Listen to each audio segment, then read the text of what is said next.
আল্লাহর হাবিব বলেছেন,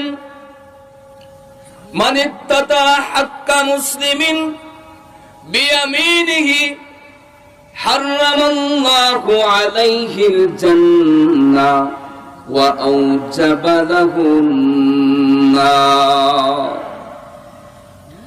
আমার মুসলমান ভাইরা, আল্লাহর নবী বলেন, যে ব্যক্তি অন্য আরেকজন মুসলমানের হককে লুণ্ঠন করল, ওই ব্যক্তির জন্য রব্বুল আলামিন জান্নাতকে হারাম করে দিয়েছেন, তার জন্য জাহান্নামের আগুনকে ওয়াজিব বানিয়ে দিয়েছে।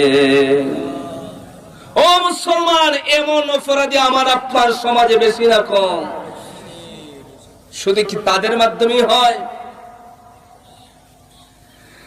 قال وإن كان شيئا يسير, নবীজির সাহাবী প্রশ্ন করলেন, ইয়া রাসূলুল্লাহ,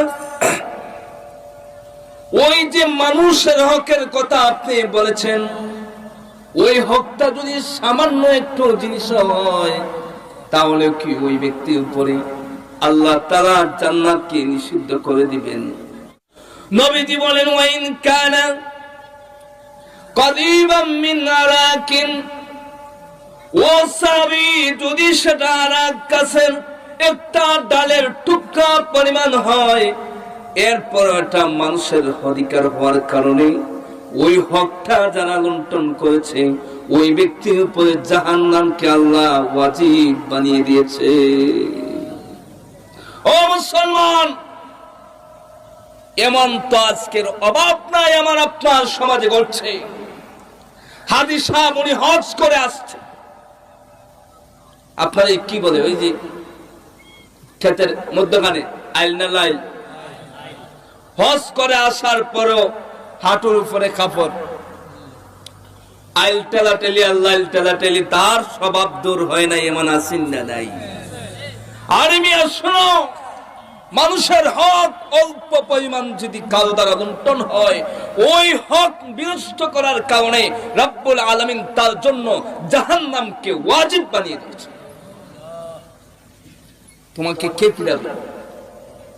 এই সমস্ত বাজে স্বভাব আমাদের, বিশেষ করে সীমান্ত টেরানো, আইল টেরানোর অভ্যাসটা বেশি অংশ গ্রাম অঞ্চলে হয়।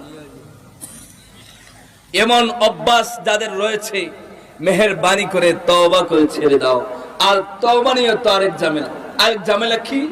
আরে মানুষের হক তুমি মেরে খেয়েছো, এখন বাইতুল্লাহ শরীফের হাজরে আসওয়াদে যাই আল্লাহ মাফ করে দাও, তাহলে কি মাফ হইব? সবাই বলে মাফ হইব? তওবা সিস্টেম কি? যার জায়গা তাকে ফিরিয়ে দেওয়া, এটা তার জন্য তওবা। বান্দার হকের জন্য বাইতুল্লাহ গিয়ে আল্লাহর দরবারে কাকুতি মিনতি করলে সেই হক থেকে রেহাই পাবে না। সেই যে গুনাহ, সেই যে আপনার মানুষের হক লুণ্ঠন করার কারণে যে গুনাহ হয়েছে, বাইতুল্লাহ যে মাপ পাইবা না। তোমার পাশের বাড়ির, তুমি যার হক লুণ্ঠন করেছো, তার কাছে যাইয়া বলো, ভাই আমার দ্বারা এই অন্যায় সংগঠিত হয়েছে, যে কোনো ভাবেই তার কাছ থেকে মাপ নাও। এটা হচ্ছে বান্দার হক। যদি তোমার আমার দ্বারা নষ্ট হয়, সেটা থেকে মুক্তির পথ। ও মুসলমান।